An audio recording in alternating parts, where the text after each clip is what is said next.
Earlier this year, I was on tour in the UK, and a friend in London gave me a book. She found it on a display at her local bookstore and thought it might be something I would like. Viper's Dream, a pure, true jazz noir classic, said the blurb on the cover. And I suspect that my friend saw the words Jazz Noir classic, and that was enough for her to pick it up to give to me. It turns out it was on display in the bookstore because it had just been released in England that week. After reading only a few pages, I began to wonder, who wrote this? The book is set in Harlem and jumps between time periods, between the 1930s and the 1960s. It weaves together fictional characters with real-life, iconic jazz musicians and jazz characters, notably the Baroness Panonica de Koningswater, known to musicians often as Nika. In fact, the story kind of revolves around Nika. It was a work of fiction, but it was written by someone who knew both the jazz history and the jazz mythology. It was written by Jake Lamar. Welcome to The Third Story. I'm Leo Sidran. Who was Jake Lamar, really? Let's be honest. A noir crime novel set in Harlem by a writer named Jake Lamar? It sounded a little too convenient to me. I mean, if one were going to invent a nom de plume to write a jazz noir novel, Jake Lamar would fit the bill pretty much perfectly. I figured the author's real name was probably something less convenient and slick-sounding, something like Seth Winkler or Marva Dobbs. I was convinced that Jake Lamar must be an assumed name, but a simple Google search proved me wrong. There it was.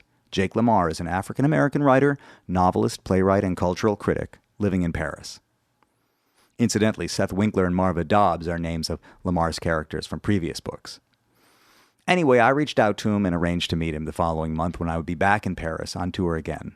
And that was how I found myself seated at his table in a beautiful apartment, drinking tea and talking about his life, his work, and of course, Viper's Dream, which comes out in the United States on September 19th, published by Crooked Lane Books. The book was previewed in the New York Times last week, and Jake's writing was praised for his sense of place, especially the crowded, hot, and rollicking Harlem jazz clubs. I could have told you that. Third-story.com is the place to sign up, subscribe, and check the archive. Then it's patreon.com/thirdstorypodcast, which will put you directly in touch with my banker. And, of course, we are made in partnership with WBGO Studios. Visit wbgo.org/studios to find out more about all their award-winning work. Also, I'll be doing some New York shows this month and next in support of my latest album, What's Trending, which has enjoyed its own success in France. The French magazine, called simply Jazz Magazine, wrote that What's Trending is, quote, an irresistible series of timeless songs, and Télérama in Paris said there is nothing superficial about this singer, they're talking about me, who, like no other, combines carefree character and a finessed manner. With that in mind, September 16th, I'll be at Pete's Candy Store in Brooklyn. October 1st, I'll be at Rizzoli Bookstore for their Music Aperitivo series. And October 12th, I'll be at Barbès in Brooklyn. All three gigs feature a killer band, and details about tickets can be found at leosidran.com/live. Here's me and Jake Lamar, if that is in fact his real name, talking it down earlier this summer. 1 2 1 2. Hello, Jake Lamar here. Speaking from Montmartre. We are, aren't we? Are we? This is not technically Montmartre anymore, although you'll see shops called Montmartre all over the place. Montmartre sort of ends around Rue Caulaincourt-Custine. Now we're really in like the heart of the 18th arrondissement. Yeah. We're right near the Mairie of the 18th. Yes. So most people refer to where we live as the 18th, but the 18th arrondissement is huge, and so you have Montmartre, the famous artist place, very touristy with the Basilica of Sacré-Cœur. Mm-hmm. You have on the border of the 18th Pigalle, the red light district with the Moulin Rouge. You've got Barbès, the biggest African Arab neighborhood in Paris, is part of the 18th arrondissement. And right here where my wife and I live, I think this is probably ethnically and economically the most mixed neighborhood in Paris. Mm-hmm. And that's what I've always loved about it. Yes. Well, that's what I felt walking here. I walked up here from the first, and walking through Barbès, you started to feel the kind of international cosmopolitan feeling that reminded me most, I guess, of New York in a way, because it was just all kinds of food and all kinds of people and different generational kind of components coming together. And I thought, well, this does not surprise me that this is the area where you settled in Paris. Yeah, absolutely. When my novel Viper's Dream came out in France first, it came out in France a year and a half ago. And my publisher put on the back, Jake Lamar is the most French of Americans. And I said, no, I'm the most Parisian of New Yorkers. You know, it's those two cities that have defined me more than the countries. You know, I feel more like a New Yorker in some ways than I do like an American. And even after 30 years in this country, I'll never feel French, but I do feel Parisian. I've lived in this city for 30 years. So that's my identity. Well, I can't wait to get into this with you. I just want to sort of set this up by letting you know that, you know, as I may have mentioned to you, a friend of mine a month ago, and I just learned it was maybe just a matter of days after your novel Viper's Dream was published in the UK, a friend of mine gave it to me and just said, I think you might be into this, you know. And I don't tend to read a lot of crime fiction. It's not a genre that I'm really familiar with, but I read, it's Jazz and Harlem, and knew nothing about you. I read probably 5 pages before I put it down and Googled you because I just thought, who is this that has chosen to use Harlem and jazz and these kind of real figures as the backdrop for the story that they're painting? And when I found that who you were and where you live and what your story is, I thought, well, you know what, I'm going to finish reading this book, but then I'm going to reach out to you because I was just so sort of fascinated by your choice to use that setting and place for the story, and, you know, curious about your relationship with that music and also just what it's like to play with the edges of reality and fiction. Yeah. And then also just, you know, to me, you have a kind of an archetypal story, you know, a Black American writer who ends up in Paris, following in the footsteps of so many of the great writers before you, but really owning it and living it and making this, like, you know, your life and where you are. So I just want to I want to hear the whole story. Well, thank you. Yeah. Well, the Paris thing, it really did start with James Baldwin. Yeah. I grew up in the Bronx, down the street from Yankee Stadium. I went to a very progressive school, maybe you know Fieldston. Sure. Yeah. I was on half scholarship at Fieldston, and it was one of the most important things in my life to get to go to that school. I'm old, you know, I was born in 1961. So in the early 70s at school, we were assigned Go Tell It on the Mountain, James Baldwin's first novel. I was 12 going on 13 when I read it. And, you know, it's a very autobiographical novel about a kid growing up in a difficult family in Harlem. I was growing up in a difficult family in the Bronx. I was so moved by this book. And I asked my teacher, who is James Baldwin? And the first thing I remember him saying was, he lives in Paris. And I thought, wow, it seemed like such an exotic idea that someone with a background like that would live in Paris, which I only knew from television. It was probably a few weeks later that we were assigned Black Boy, Richard Wright's memoir of growing up in Mississippi at the beginning of the 20th century. My parents were both part of the Great Migration, you know, from the rural South to the urban North. So I responded to that book very powerfully. And then I found out Richard Wright had lived in Paris. So this is starting to seem like a pattern. Only later did I read Hemingway, Fitzgerald, Gertrude Stein, Henry Miller, and I was just always wondering, what's the appeal? Yeah. You know, it would be another 20 years before I had the chance. I went to Harvard, knew I wanted to be a writer, but tried to talk myself out of it for years, but was working on my writing all the time. I wrote movie reviews for the Harvard Crimson. I took creative writing classes 4 out of 8 semesters. I was in a major history and literature where I was cranking out papers all the time. And then thanks to one of my professors, I got a job at Time Magazine right out of school. So I graduated from college, started writing for Time Magazine, knew I didn't want to spend my life at Time Magazine. As soon as I got a contract for my first book when I was 28, quit Time Magazine. That book, Bourgeois Blues, came out in 1991. It won a grant, which is just a prize, the Lyndhurst Prize, which is just a bunch of money. And I thought, oh, here's my chance. I'm going to go to Paris for a year. I arrived in September 1993, and I just kept staying. Stayed a second year, and at the end of the third year, met the woman I would go on to marry, and I'm still here after 30 years. Well, thank you. That's a fantastic sketch of how we got here. Just curious. I mean, born in 61. So Fieldston, Harvard. I wonder what the makeup of those schools was like and what it was like for you to to be in those spaces at that time.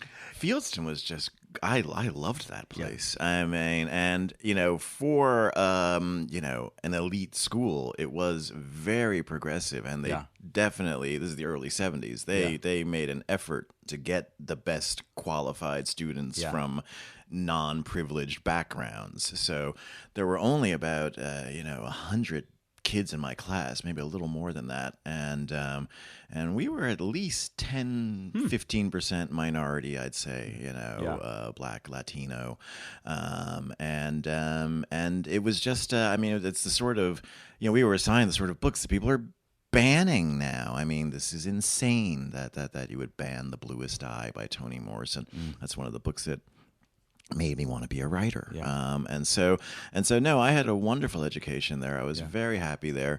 I was also, at that age, very ambitious and was determined to get into Harvard, and I did. And I have to say, I wasn't terribly happy at Harvard. I think it was just everybody there was so driven all the time, and I really sort of found a lot of solace, really, in this relationship I had with this professor, Robert Coles, who is not so well known now, but at the time he was a prominent writer, psychiatrist, literary critic. He wrote a series of books called Children of Crisis. I sought him out at his office hours after sitting in on his lectures. He became my thesis advisor and just a great mentor and guardian angel in my life, really. He was thanks to a friend of his that I got the job at Time Magazine. It's thanks to him that I was nominated for the Lyndhurst Prize, which is one of those things where you have to be nominated in secret and somebody just calls you up and tells you won it. So as not happy as I was at Harvard, I would never have met someone like Robert Coles anywhere but at Harvard. Yeah. So it was great. So you didn't know you were not going to be nominated for the prize. Then when you win it, you did know what to do with the money. Absolutely. Yeah. Well, it was a 3-year grant. So I got a check in 92, a check in 93, and a check in 94.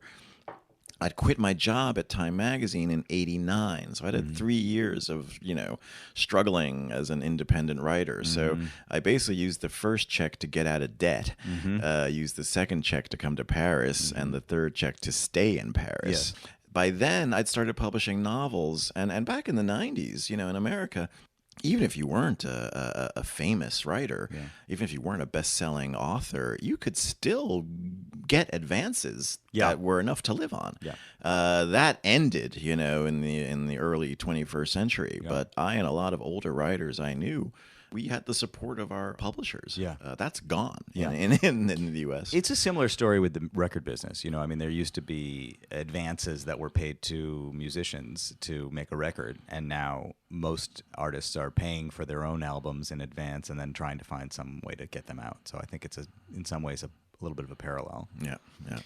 So when you got to Paris, you connected, it resonated, but what did it feel like for you? Well, I had I've had so much good luck in terms of the people I've met. Yeah. So I was living here. I knew one person in France. A friend from college was doing his graduate studies here, and he had a big flat. His girlfriend had just gone back to the States, and then he needed someone to he had an extra room, needed to pay the rent. Yeah. So I shared this place with my friend David. I didn't speak a word of French, but then I saw one night an ad for a reading by a poet named Ted Jones. That's Joans. And if you don't know Ted Jones, please check him out. He was a Beat Generation poet, a musician, a world traveler, very good friends with Charlie Parker. After Chan kicked Bird out, he moved into Ted's apartment in Greenwich Village. Ted tried to get him off heroin unsuccessfully. But Ted Jones was just this fascinating figure, and I'd read him at Fieldston. And so I went to this reading he was giving, a little bookshop that doesn't exist anymore, Tea and Tattered Pages. And Ted had this amazing kind of bebop style of reading. His work was very influenced by jazz. And I said, Ted read his poems the way Dizzy Gillespie played the trumpet. And afterwards I went up, introduced myself, and he said, oh, you should come to my cafe. And Ted, who, I mean, he really lived the beat life. I mean, this guy had no permanent address. But when he was in Paris, he had his favorite cafe on the Boulevard Saint-Germain, the Café Le Rouquet. And every Monday, Wednesday, and Friday, from 4 to 6, Ted would just be at his favorite table on the terrace, and he would just kind of hold court. And you know, in the winter, you might have 4 or 5 people showing up at Ted's Cafe, but in the summer, you'd have 20 people showing up. They knew he'd be there. Ted was just this guy. He traveled the world. He made connections everywhere. He was just this magnet for interesting people. So I met him in my first weeks here. And so I'd go to Ted's Cafe. I'd meet somebody at a cafe. They'd invite me over to dinner. I'd go to their house for dinner. I'd meet somebody else. And it was this very international network of writers and artists. And I really, in those first weeks, felt like I'd found my tribe. Yeah. Completely changed the course of my life. Yeah. Absolutely. Yeah. Also, it sounds like this was not transactional at all. There was no money involved in anything that he was interested in. He just wanted to connect people and talk to people. Oh yeah. And I, I coming from a different generation, and I already had a contract for my second book and first novel. It's called The Last Integrationist. So I was working on that, and I went to a party with Ted and this other character named Jim Haynes, who had a little publishing house, and it was called the Handshake Press. And Ted said to me, it's called the Handshake Press because that's our contract, a handshake. And I was like, wow, that's your contract. Yeah. No agents. Yeah. No lawyers. Nothing signed. Yeah, exactly. And that was the Beats. That was them. That was how they lived their lives. Yeah. Where was music in your life at this point? Like what did you listen to? Were you always into jazz too? Well, I grew up surrounded by music, and this is the thing: nobody in my entire extended family played an instrument. No one, but everybody was really into music, and you know, the first decade of my life, 1961 to 1971, coincided with one of the richest decades of the 20th century for popular music. My parents and cousins, aunts, uncles, my grandmother, people listened to everything. You know, my grandmother loved Mahalia Jackson and Ray Charles, which is not as contradictory as someone might think. My mother loved Dionne Warwick singing Burt Bacharach tunes. My father and his cousins were all transplants from the South. They'd all moved from the South from Georgia to New York. They'd have parties where they danced to Motown and Stax, the early funk of James Brown, and jazz. And I think if I remember right, the first jazz song I ever heard was Watermelon Man. And I don't know if it was the Herbie Hancock or the Quincy Jones version, but that's the first time I remember thinking, oh, this is different, from the other music I was hearing. And I had an uncle James, another, guy who moved from Albany, Georgia to New York City, became a lawyer, and he had an amazing collection of records. It's through him that I discovered Miles Davis, Thelonious Monk, Parker, Gillespie, the more esoteric music, while, my mother, for instance, preferred Count Basie. That was jazz for her. But I loved that music. At college, when I started to take my writing seriously and was writing short stories, I would listen to jazz while I wrote. And so it was always a part of my life. I think it was inevitable I was going to write about jazz someday, but it took a while to get there. Again, I don't have much of a profile in the States, but I've had a very rewarding career here in France. So Viper's Dream is my 8th book. Yes. This is the first time I really went into a jazz story. And I think, I know that the way in for me was this book I discovered, which is tragically out of print now. It's called The Three Wishes, The Three Wishes of Jazz Musicians. It came out in French first. You refer to it in the book at one point, right? Is it one of the... Absolutely. It's the whole frame of the story. Yeah. So this is the French version I'm showing you now. I lent my precious American copy. I lent to a friend. I think he's good for it. He'll get it back to me. Yeah. But this book came out in French first. And then 2 or 3 years later, it came out in Yeah. English. In English, it's called The Three Wishes. And Oh, right. This is what Nika asks everybody at her house. Exactly. So the Baroness Pannonica de Koningswater, I'm sure your listeners know her, the jazz baroness, this Rothschild heiress who one day, living the dreary life of a diplomat's wife, heard round midnight and thought, I have to know this composer. She met Thelonious Monk, then felt she had to be in that world of musicians and artists. Charlie Parker died in her suite at the Stanhope Hotel in March of 1955. And so since she loved, musicians and all-night jam sessions and wasn't desired and wasn't wanted in any New York hotels after that, she bought this big Bauhaus-style house in Weehawken, New Jersey, across the river from Manhattan. And this house became this kind of refuge hangout place for jazz musicians. Yeah. And it was known as the Cat House, which is kind of double entendre because it was a hangout place for the black cats of the jazz world. But she also had 100 furry felines. Pannonica, known as Nika to her friends, was a real cat lady. There were 100 four-legged cats crawling all over this place. And in 1961, she started this thing. She would ask her guests, if you had 3 wishes to be instantly granted, what would they be? And years later, after her death, this book was put together. It's a collection of the answers to the question with photos of the jazz musicians she posed the question to. And I mean, it's crazy. I mean, name a famous jazz musician from the early 60s. They showed up at the house and answered the question. Yeah. And so I found this book. It was so, you're just plunged into the atmosphere. And I thought, this is my way in. And I imagined, well, what would it be like if I were at the Cat House in 1961? And I quickly realized, well, it would be hell for me because I'm allergic, Me too. 100 cats would be a nightmare for me. But so your character, Viper, is also allergic. He's allergic. That's the one thing I have in common with Clyde Morton. We're both allergic to cats. But I placed him there in this world. And that leads to the third influence with this book. So there's my lifelong love of jazz, my discovery of the 3 wishes. But I'd also, once I came to Paris, discovered the works of Chester Himes. Nobody in America told me Chester Himes was a great writer.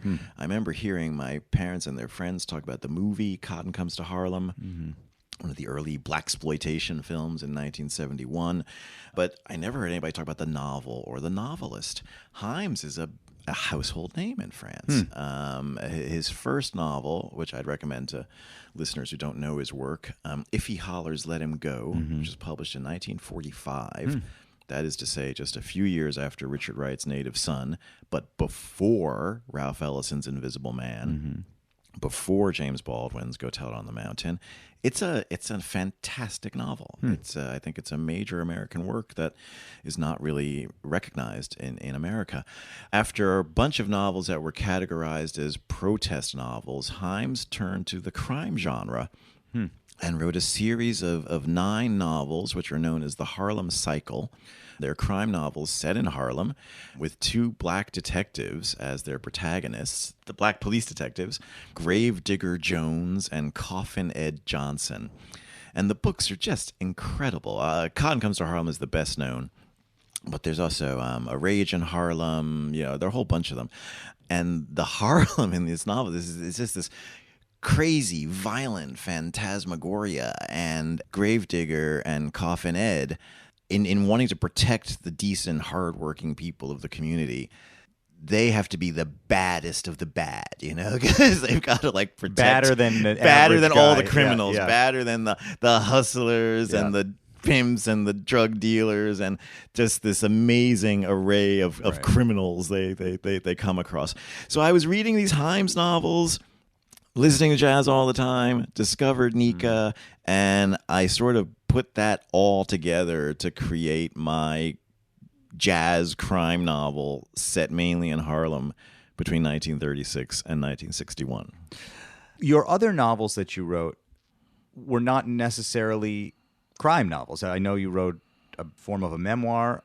I guess I was curious as I started reading this and trying to draw some parallels between what it must be like for a writer versus being a musician or any kind of artist to kind of embody a certain sort of genre and assume some of the conventions and the voice that's required to tell that story, because it's a very sort of hard-boiled classic crime novel voice that you write in this book. And it's not having been able to read much else of yours, I was wondering if that was any kind of a shift for you in trying to figure out how to really embody that style. Yeah, the Viper's Dream is definitely my deepest dive into genre, and it was a challenge I set for myself.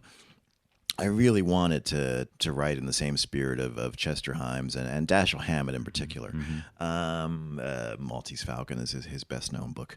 But no, I've had a weird career because I started out. So Bourgeois Blues is a memoir. Yeah. That's my first book. That was published in 1991. And that's the story of my relationship with my father. And through our story, I tell the story of the evolution of racial politics in America from the 1930s to the 1980s. I then set out to write a book that was published in the States in 1996 called The Last Integrationist. Now, this book I saw mainly in the sort of dystopian spirit of George Orwell's 1984. It was really a nightmare scenario for where American politics might go, where American racial politics might go. Do you feel that you were prescient in any way? I've had so many people tell me that that I have to believe it was true. It was funny because I turned the novel into I wrote it under contract, but I turned the first draft into my editor in New York, and she said, "Oh, you've written a thriller." And it's funny because I never consciously thought I was doing that. But, I find that just in my style of writing, I like action. I like a strong plot. I like a story that moves. And so stylistically, it felt like a thriller, even though to me it was more like a satire. The book came out and early reviews were great. But then there were people who I think were just troubled by this and didn't really embrace the satirical and thought I was saying terrible things about America. And that book was I think it scared off a lot of people in the literary establishment of that day. That book came out in France 9 years later under the title Nous avions un rêve, We Had a Dream. And that book put me on the map here. It was very well received.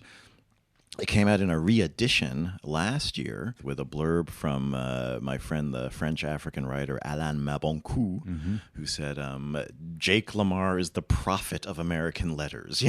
So I'll take it from him that the book was prescient. But that was the first time I thought, I am sort of touching on genre.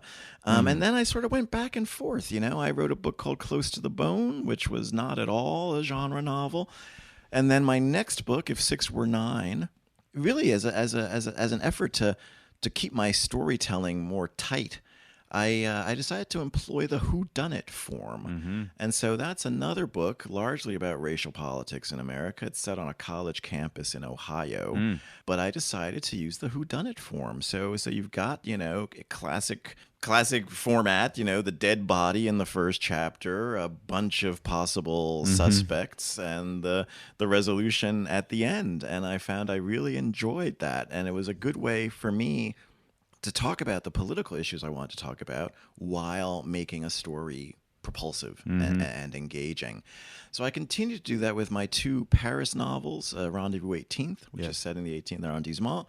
That's, I call thriller-ish. Ghosts of Saint Michel also, I call them thriller-ish novels. I don't have a cop or a private detective as a protagonist. You do have a musician in one of them, I right? do have a musician. Ricky Jenks is a piano player in Rendezvous 18th.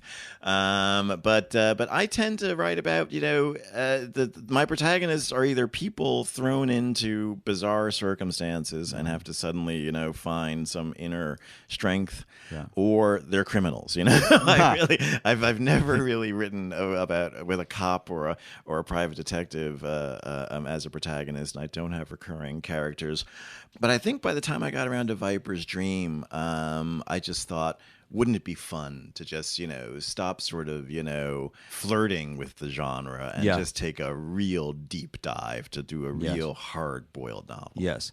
Were there any messages that you were hoping to sneak into this book also? I mean, like, you look at the evolution of the music through Viper's Dream. You look at the evolution of drugs through Viper's Dream. You look at the way the black artists interact with the rest of the city. At a certain point, they sort of all move downtown, you know? Yep. There's a number of stories that you're sort of able to tell through the relatively, I guess, conventional frame of basically a crime novel, Yeah. Where did that enter, where you thought, these are some themes that I want to make sure that I can speak to while I'm telling the story? Yeah.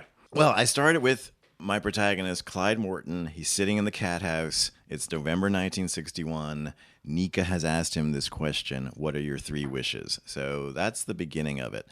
As it turns out, on this night in 1961, it's the night that Clyde, alias the Viper, Morton, after 25 years as a gangster, on this night he's committed his 3rd murder. He's killed 2 other people before this night. But this night, this is the first time he's killed someone and has actually regretted it. Mm-hmm. This murder has messed him up. The corrupt cop and his colleague in the criminal enterprise, Red Carney, has given Viper 3 hours to get out of the country. Otherwise, he's going to come and arrest him. Yep. So you have this kind of rule of 3s. The 3 wishes, the 3rd murder. He's got 3 hours to leave. The clock is ticking. And instead of fleeing for his life, he sits on the couch in Nika's place, contemplating his 3 wishes and looking back over his life. In flashback form, the book mainly goes back to around 1936. There are some scenes even earlier, but the main time frame of the story is 36 to 61. And in the course of those 25 years, you see 3 different evolutions. Now, the first is the evolution of jazz. Mm-hmm. So you go from the big band swing orchestras of Duke Ellington and Count Basie to the bebop revolution in the 40s, Charlie Parker, Dizzy Gillespie, when jazz evolves from music you could dance to music you had to listen to. And then the even more complex jazz in the 1950s of Thelonious Monk, Miles Davis, John Coltrane. So that's one evolution. And then by 61, rock and roll is coming in, and threatening jazz's popularity. You also have the evolution of Harlem. So in 1936, when Clyde Morton arrives from Alabama with dreams of being the next Louis Armstrong, and then learns at his first audition that he has no talent whatsoever, at that time, white people flocked to Harlem to listen to the most exciting music in the world.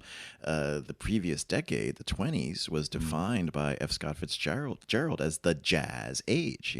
Jazz was defining the time, and Harlem was the center of that world. And Harlem was a very cosmopolitan, exciting place in 1936.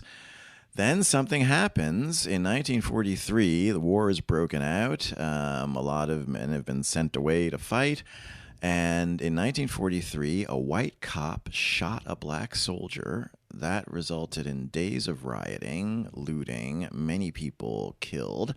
And after that, I mean, I'm compressing this all a bit for narrative purposes, but after that, white people were afraid to go to Harlem. Mm-hmm. And so it's at that moment that the jazz scene moves to 52nd Street, a business district in the middle of Manhattan. So the scene goes from Harlem in the north of Manhattan to Midtown Manhattan. It's in this sort of isolated area on 52nd Street. And instead of white people going to the black quarter of town to discover the music, black artists were bringing the music down to the white area. And so in the view of Clyde Morton, Harlem has lost something, that it would never get back. By the 1950s, urban renewal, quote unquote, has come along. Blocks of tenements are torn down, replaced with these projects that to Clyde look like prisons. And once the center of commercial attraction has been removed, there's still music going on in Harlem, but it's mainly Harlemites listening to it. Once Harlem loses that sort of touristic appeal, there's just a general deterioration in the area. More poverty, more crime, and the neighborhood in 1961 is in a pretty bad state. So you see that evolution connected to the jazz world. And then finally, there is the evolution of the drug culture.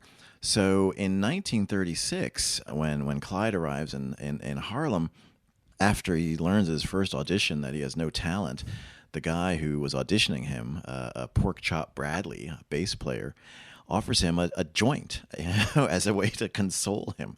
And Clyde discovers marijuana and through a series of coincidences becomes a marijuana dealer.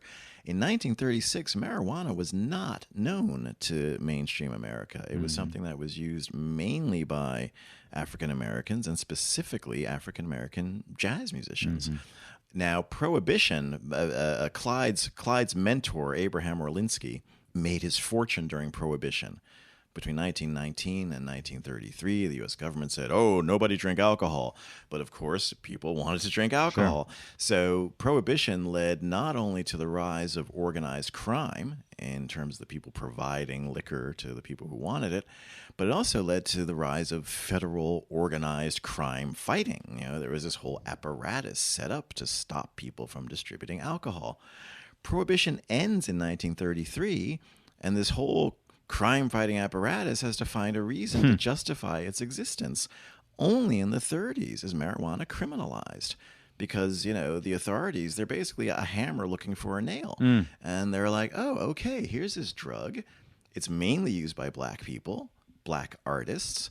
So not only did the criminalization of marijuana help the crime fighters keep going, it also gave them a way of maintaining some form of social control over a group they considered problematic. Now, my guy, Clyde Morton, he becomes the main supplier of marijuana to jazz musicians. But in the 1940s, a new drug comes on the scene, and that is heroin. And Charlie Parker, most famously, but a lot of the beboppers were really into heroin. Clyde Morton, the Viper, he sees heroin as an existential threat to jazz because it's killing off its greatest artists like Charlie Parker. And so this is the crux of the crime drama in the story, that my protagonist is a principled marijuana dealer at war against unprincipled heroin dealers. He refuses to deal heroin, and he will kill anyone in his circle who deals heroin. But there is, as you see this evolution of the drug culture, marijuana becomes more and more popular. So, in the 30s, their clientele is mainly black jazz musicians. By the late 50s, you've got the beatniks in the Greenwich Village. That's right. You've got Hollywood stars who are getting into marijuana. The business is just booming. And the parallel with today is that, I never dreamed that half the states in America would legalize marijuana, which I think is the case right now. It's finally accepted as a relatively harmless recreation. At the same time, you have this terrible opioid crisis that's led to a heroin epidemic in mainstream America. People who can't get their fentanyl or whatever, seek heroin. And so a drug culture that started with African American jazz people, marijuana harmless and heroin deadly, we now see this on a broad scale in American society, where in mainstream America, marijuana is accepted as relatively harmless, and heroin has become what was once the scourge of the jazz world has become the scourge of mainstream America. It's so funny. My father often says jazz musicians are the canaries in the coal mine. And as you frame it, it's quite similar. I mean, what started in Harlem in the jazz world has sort of been exploded on the across the entire country. Yeah, absolutely. Yeah. Do you think there were principled marijuana dealers? I mean, did you come across any evidence that was a reality? No. And I did an event last night, and a woman I've known here for years, Wendy Johnson, her father was a guy named Stretch Johnson, who was a dancer at the Cotton Club and a communist, and she published an autobiography that he wrote that was never published in his lifetime. it was very informative on a lot of the details of life in Harlem in that day. And she told me last night, it took some suspension of disbelief to believe that there would be a marijuana dealer who wouldn't go there. But you know, it's a novel, and there is definitely a once upon a time in Harlem feeling about this novel. I was not trying to be historically accurate, but playing with the history and the mythology of that time. Right. So that brings us to some of these other characters, right? Like, you know, you have a character named Pee-wee who seems to be sort of based on Pee-wee Marquette from Birdland, the MC from Birdland, who's a shorter guy. Yeah. I mean, I don't know if he's totally based on him, but it seems to evoke that. Yolanda, the jazz singer, at one point is married to a guy who the description feels a little like Billy Eckstine to me. Yep. And even the Viper... At first, when I was reading it, I was thinking, I wonder if this is Mesmero. I wonder if that's sort of who this is. Mr. O is more like Mesmero. There's a character named Abraham Orlinsky who's kind of like Mesmero's evil twin. You know? I think Mesmero is a pretty decent guy. Harmless in a way. Who was a big distributor of marijuana. I decided, well, you know, let's make it a more of a criminal enterprise with a guy who already is a criminal. So yeah, Abraham Orlinsky sort of Mesmero's evil twin. He's a murderer. He's a slumlord. And he's a marijuana dealer. So it's kind of borrowing from these kinds of people that were in the scene and applying them to your story. Yeah, again, history and mythology. You know, I'm mixing the real with the purely fictional. How do you reach into the grab bag of these people and bring them into your book as you're laying out the story? Are you thinking, well, I need this kind of character, or do you write your characters before you put them into action? My fiction always starts with characters. Yes. And now I had an interesting precursor to Viper's Dream. The work I wrote just before that was actually a play. So I've published 8 books, but I've also written a play that has not been presented in English, typical of my career so far. It's called Brothers in Exile. The most widely distributed version of it was for French radio, with an amazing cast of actors. It's been presented on French radio a couple of times. But it's called Brothers in Exile, and it's about the relationship between Richard Wright, James Baldwin, and Chester Himes, 3 writers I've already mentioned. And I, Wright and Baldwin, huge life-shaping influences on me. And I learned in college probably that Wright and Baldwin had this quite tortured relationship, that Richard Wright was Baldwin's mentor. He felt that Baldwin had betrayed him. It's a complicated story, that Baldwin had turned on him. And I knew that the two of them, Wright and Baldwin, had this famous argument at a Paris cafe in May of 1953, that at the Café Les Deux Magots, they had this argument that went on for hours about race and politics and literature and friendship and rivalry. Only when I came to Paris and discovered the works of Chester Himes did I learn that during that hours-long argument, Chester Himes had been sitting at the table the whole time.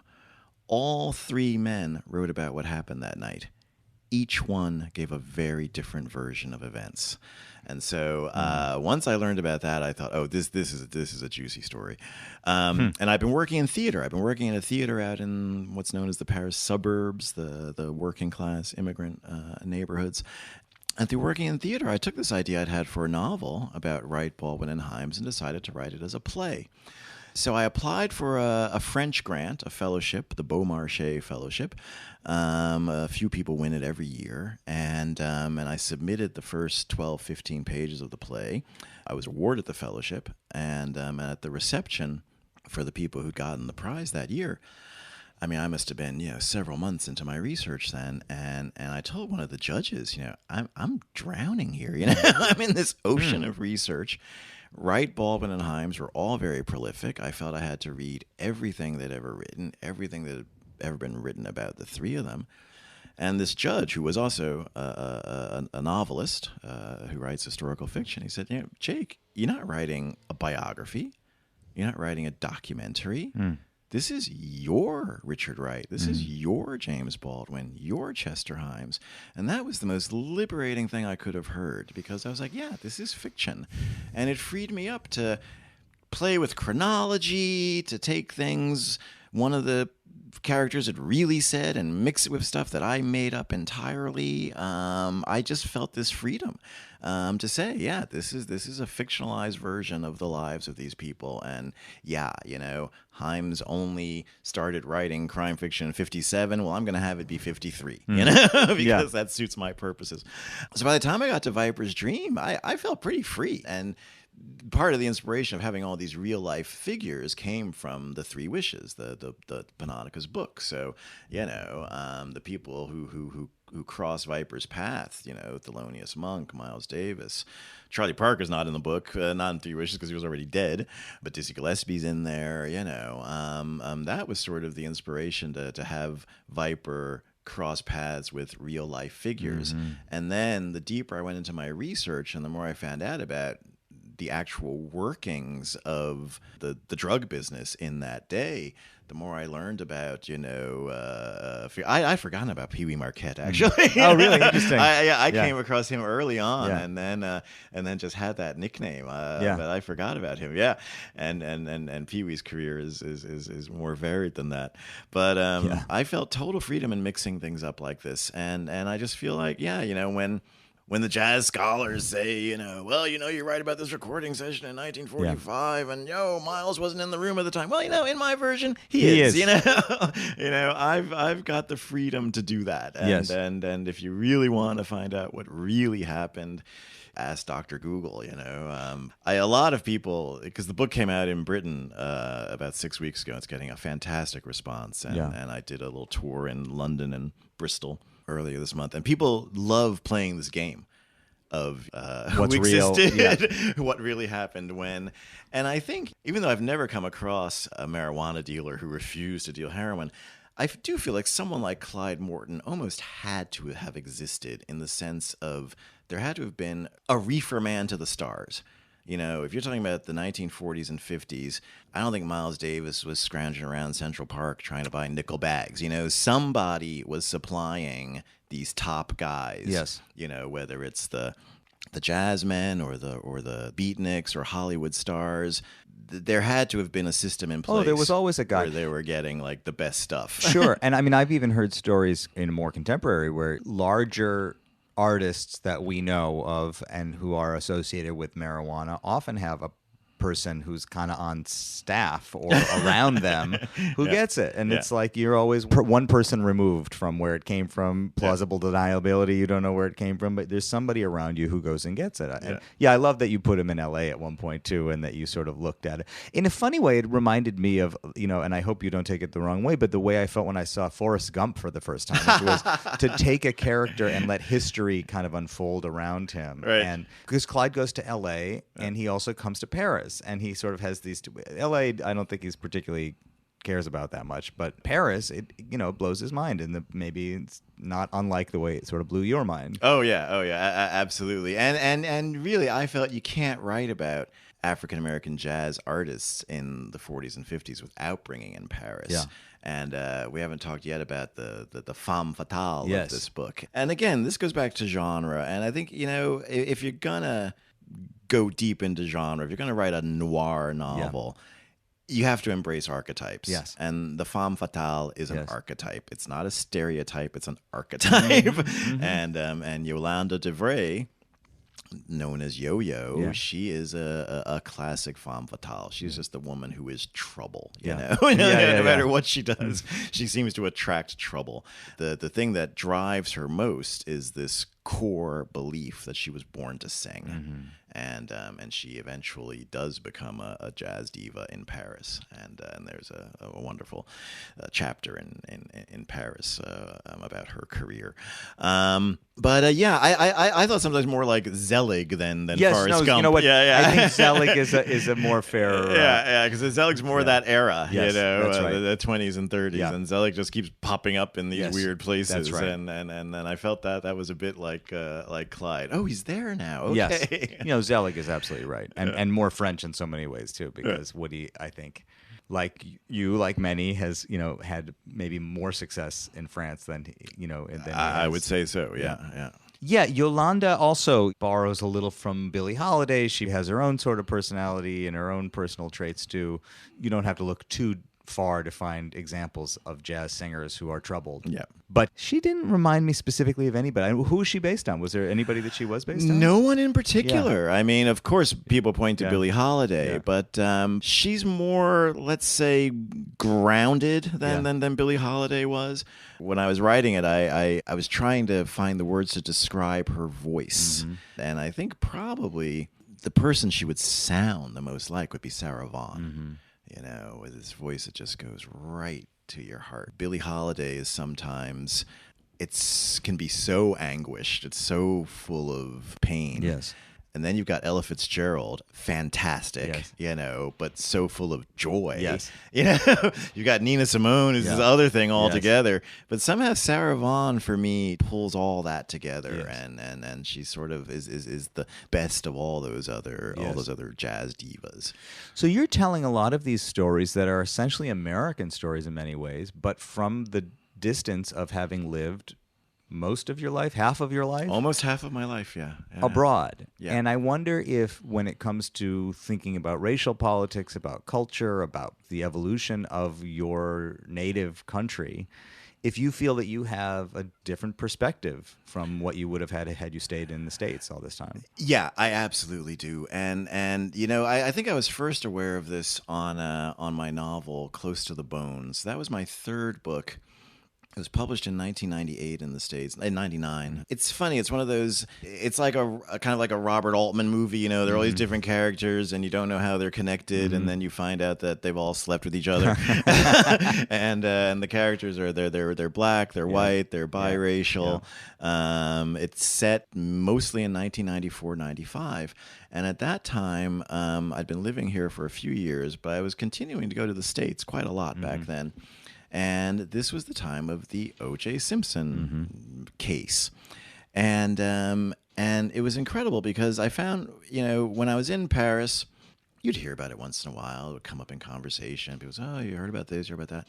I go to New York, and people talked about the O.J. case all the time. O.J. had become like the weather, you know. They'd say like, oh, it's going to be a scorcher today. And did you see the evidence yesterday? Blah, blah, blah.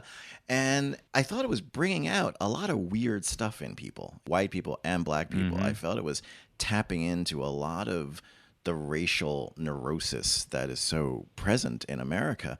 And so I decided to have that as the background in the book, you know. The characters just living their lives, but O.J. keeps popping up. And I think because of the distance I had from the States, I was able to not. I think if I lived in the States, I'd have been obsessed with the tick and tock of evidence every day, just like everybody else was. Yeah. But instead, I had this distance that allowed me to write about what I thought this case was bringing out in people. You know, here we are 30 years later, and I think people are more aware of that now when I hear about I'm sick of OJ. I don't watch any of the stuff that's come out in recent years. But I think people are now taking the sort of long view that I already had back in the 90s. Well, maybe when it comes to OJ, but I mean, I think that the phenomenon of sort of obsessing over whatever it's not the crisis, but the story du jour is very American still. I mean, we do obsess over, I mean, maybe it happens here too, I'm sure it does, but in America, I think we do sometimes get a little bit obsessed with the small story and don't look back at see the forest. Oh, yeah. The trees. And there are things that have made that worse. Yeah. I mean, the 24-hour news cycles, the internet, Facebook, social media. You know, I mean, it's crazy when I tell young people, you know, when I got my first book contract, in 1989, the World Wide Web did not exist. Yes. I worked for a weekly magazine in the 1980s where you'd have to wait till Monday to find out what had happened on Friday. So things have accelerated so much. Yeah. And that obsession with the here and now, I think is something that blurs people's ability to see the big picture a lot of the time. So one of the things that you do here is you teach, right? You teach at Sciences Po? I teach creative writing at a university called Sciences Po, And you teach to French students or Americans? Or International. International. In English or in French? In English, yeah. I have taught creative writing in French. I mean, it took me a long time to get a handle on the language here. I arrived in 93 not speaking a word. Yeah. And finally, I found the one thing that worked for me was one-on-one lessons with a tutor. Mm-hmm. And I did that twice a week for 10 years and finally felt secure enough to stop doing that. But yeah, I've taught creative writing in French and in English. Sciences Po, I've been teaching there for about 4 years now.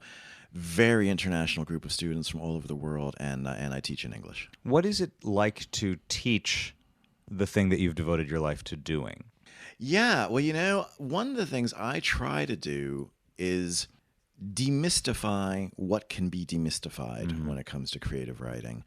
And I think so much of writing is just fundamentally mysterious, why we write, what we write, characters, my characters really do speak to me. I don't know where the voices come from.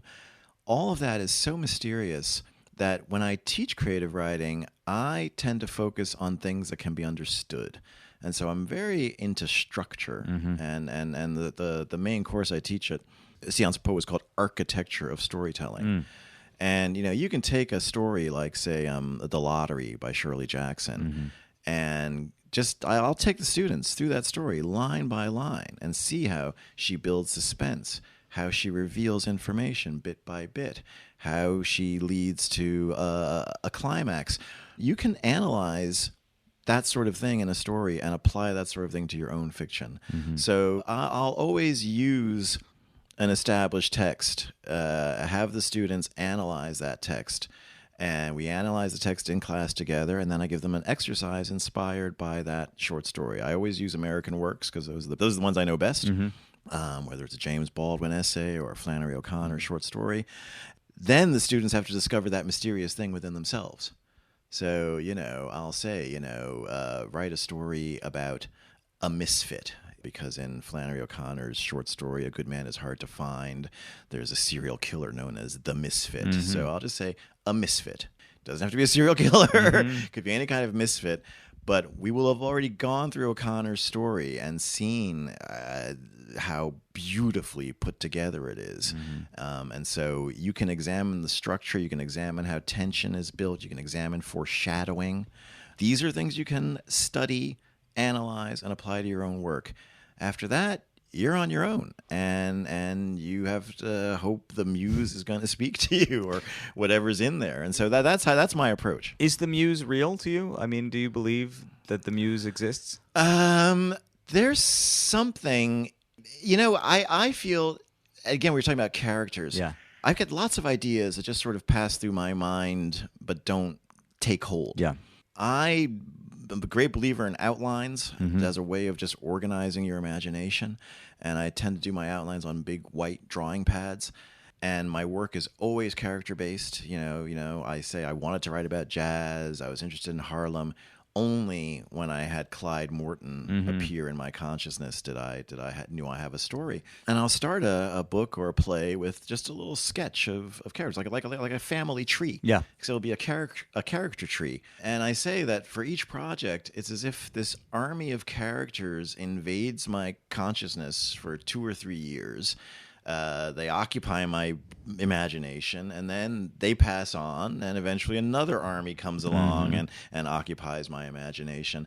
So there is this feeling of, something outside of you that gets in your head. I don't think of it so much as a muse, but really as these armies of characters, because they're always connected, with each book. There's this set of characters who interact, and I'm at their mercy for 2 or 3 years. The way you describe it, it must be a strange feeling because, of course, until it's published, only you know these people, and you're walking around the street buying bread or whatever it is, and meanwhile you've got an army of people inside your head. It is strange. It is strange, and luckily I have a very patient spouse who can deal with this. Do you talk about your characters with your spouse or with anybody while you're working? With my spouse mainly, and my agent and my editor will have a sense of what I'm working on. But Dorlee, my wife, I mean she's great in being able to listen to me talk without without actually reading anything. Yes. And only when I have a first draft do I show the work to a small circle of people. You know, you just casually mentioned there are so many unknowable questions about writing, and one of them is, why do we do it? As you were talking about the sort of liberties that we can take in fiction, change the chronology of something that might have happened, make somebody say something they didn't really say, make them think or feel in a way that they didn't. I was very tempted to ask you, why do we do this? What is the impulse that we have to make up stories? I think every writer starts out as a reader. And I think most of us who go into this crazy vocation, we just loved that rapport you have with a book when you're a kid. And you just love a writer's ability to make you feel and think differently. And you get to a point in your life where you want to be on the other side of the process. You want to be the one getting people to feel and think differently. And so I go back to Fieldston, and I was a voracious reader from the time I learned how. Before I discovered Baldwin and Wright, I was really into Agatha Christie and Arthur Conan Doyle. Right. I mean, before you got to Fieldston, you had to have been a big reader to get into Fieldston. Oh, yeah. So I went to Catholic school. The first 5 years of school, I went to Catholic school. But, my parents always encouraged me to read. My dad was not a fiction reader, and he's still rolling in his grave that I became a novelist. But he liked when you were a journalist? He would have preferred I'd been a lawyer, frankly. Yeah. You can read all about this in Bourgeois Blues, my first book. He would have preferred I'd been a lawyer or a businessman. My mother was very supportive. And a big reader of fiction, my mom, and so I was really into these great mystery writers, Christie and Conan Doyle, and I guess I was in 7th grade, and we were given an assignment: write a short story. And I wrote my first short story, which was, I'm a black kid growing up in the Bronx, and I wrote this murder mystery set in a castle on the English moors. I didn't even know what the English moors were. But you had read about them. But I had read about them, and I had an inspector from Scotland Yard show up, and of course the butler did it. And my teacher loved the story, read it to the class. I saw the reaction, and that was it. I from that day on, I wanted to be a writer. When I saw how I could get people to gasp and laugh, and the way you could just move people with your words, that was it for me. And I think even though, I wrestled with the idea right up until the time I got the job at Time Magazine. I thought, oh, am I really going to be a writer? Can I really dare to do this? I knew in my heart it was what I wanted to do. And that job, even though I knew I didn't want to spend my life at Time Magazine, from the age of 22, I was getting paid to write. Yeah. So it's like, oh, I'm for real. As for real as you are, do you worry after you've finished something that you won't be able to write another one? Is there ever that concern? The gaps between projects get longer, as I get older. I find I used to go straight from one book into another, one project into another. And again, I have ideas I reject, all the time. But an idea that is gonna take hold and last, the gaps become longer, and maybe recently, COVID was involved. I don't know. I turned in the second draft of Viper's Dream to my editor, my French editor, Jean Guillaume, March 1st, 2020. So it was right before the first lockdown in France, and I didn't have another good fiction idea, and so I wrote nonfiction during the first year of the pandemic. I mean, which I've always done, but I only do it really when I'm asked, and so I wrote a piece on August Wilson's 10-play cycle. I wrote that for the New Republic. That was great to read all of Wilson's work in one go. I wrote a piece on the film Round Midnight, the great jazz film by Bertrand Tavernier, with Dexter Gordon starring. It was the 35th anniversary of that film. I wrote it for a magazine that I think existed for one issue, Jazz Quarterly. You can find it on my website. It was a digital magazine that I think existed for one issue. But I spent several weeks on that piece. I worked on a documentary about Alexandre Dumas' father, who was a half Haitian, half French general in Napoleon's army. So I did nonfiction while I was waiting for a fiction idea to come. And one thing I tell my students: never throw anything away was probably in about February of 2021, and I was thinking, will I ever get a decent idea again? And I was flipping through one of my old notebooks, and I was like, oh, here's this thing. It was this sketch. This 5-page little scene I'd written in 2010 or 11. Didn't know what to do with it, and 10 years later stumbled upon it, like, oh, I know how to write this now. And that's the project I've been working on for the last 2 years. Yeah. You describe having been sort of mentored when you got here. Have you been a mentor to other young writers who have come here? Have you found sort of the next Jake Lamar who got to Paris? I meet so many people, so I don't know. I mean, who we'll would see. say that? We'll see. Yeah. I've been teaching for a long time. I'm always open to meeting, young people. We might find years from now somebody, starts publishing and says I was an inspiration to them. I did meet, I wish I could remember her name. I did meet a young African-American writer was passing through Paris some years ago who had been influenced by my first book, Bourgeois Blues. Yes. She was very surprised to meet me at some event. Yes. And she was like, oh my God, Bourgeois Blues. Yeah. That book made me want to be a writer. That is so gratifying. Yes. I mean, the young woman must have been, 20 years younger than I am. Yeah. And to know that book influenced her the way Baldwin's work influenced me was a great feeling.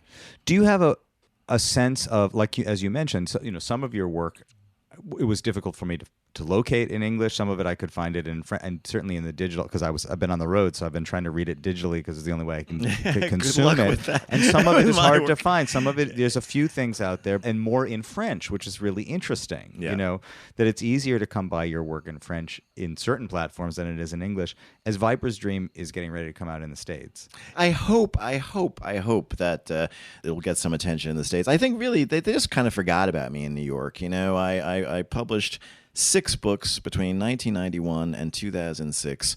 And I found each time, it wasn't so much America in general, but the little New York publishing literary media ecosystem, they just lost interest in me. And at just the time that I felt avenues were being, closed off to me in New York. Great big boulevards were opening up to me in Paris, and they love writers here. And so once my book started to catch on here, I got to do other things. All through the Obama presidency, I was a TV pundit. I was on French radio and television talking about the Obama presidency for 8 years. I got to work in theater. I got to work in radio. And so I kind of, wasn't very concerned about the American market. But then I wrote Viper's Dream, and it's such an American story, and so I thought, well, there are other countries. There are countries other than America where people read and speak English, like, say, England. And so I asked my French publisher, do you know someone who would be interested in this book? And she said something to the effect of, I know just the bloke. And my editor, Jean Guillaume, connected me with Ian Mills, founder and publisher of No Exit Press, a literary crime imprint. It's part of Bedford Square Publishing now in the UK. He loved the book. We met. We hit it off. They really know how to publish you at this house. They had a great campaign strategy. The book got into the hands of the right people. It's getting a fantastic response in England now. And because I got a British publisher, an American house got interested. So I did the deal with No Exit in March of 2022. 6 months later, we got a deal in America. So the book is coming out on September 19th. It's published by Crooked Lane Books, another quality crime fiction imprint, which is part of Penguin Random House. And I hope the book will do as well as it's done in England and in France. And if it does, I hope that will lead people back to my other works. I mean, I've got 7 prior books. So I hope this will happen. Yeah. You write in English. I write in English. And then do you work with the same translator in French, or how do you? No, my publisher hires. It's been lots of different translators. With I think I forget how many books I've published in French now. I think 7 out of 8 of my books have been published in French, and I've had lots of different translators. It just depends on who's available and who the editor thinks is a good fit for that book. It's so strange in a way, right? I mean, you're an established writer here. Your reputation is sort of made here, and yet it has to pass through the filter of someone else's voice in a way. It's a very curious thing, and it does affect your rapport with language. I mean, happily, I'm fluent now. I don't write in French, but I read French, and so I correct my translations.